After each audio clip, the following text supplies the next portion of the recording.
Good afternoon everyone, mga langga, mga my loves. Here I am again, si Jingay. So, for today's video pala ay magluluto na naman ako ng adobong indong.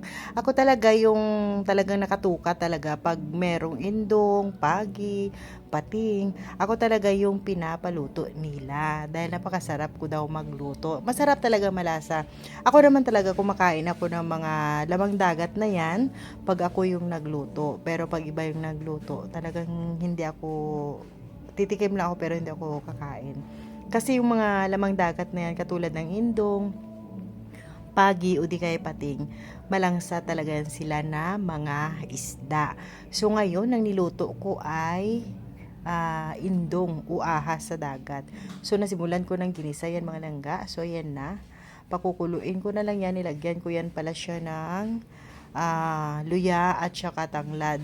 Yung luya at tanglad pala, yan talaga yung makapatanggal sa langsa ng isda. Kahit anong-ano na lulutuin, basta't malangsa, yan ang nagpapatanggal talaga. So yun ang mga langga, mikos-mikos ko na lang yan siya, mga langga, at pakulo na lang yan. Isang kulo na lang yan, mga langga. Luto na yung ating adobong indong. So titikman na ngayon ni Jingay yung kanyang adobong indong. So, yun ang mga langga. Mikos-mikosin ko muna para lasap sarap talaga yung kanyang sabaw at yung kanyang laman. Malambot na yun siya, mga langga. No, yun na. Titikman ko na.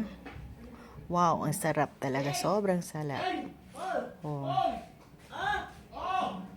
Ayan, titikman ko rin yan. Ang laman, napakalambot ng laman. So, okay na to. So, thank you for watching.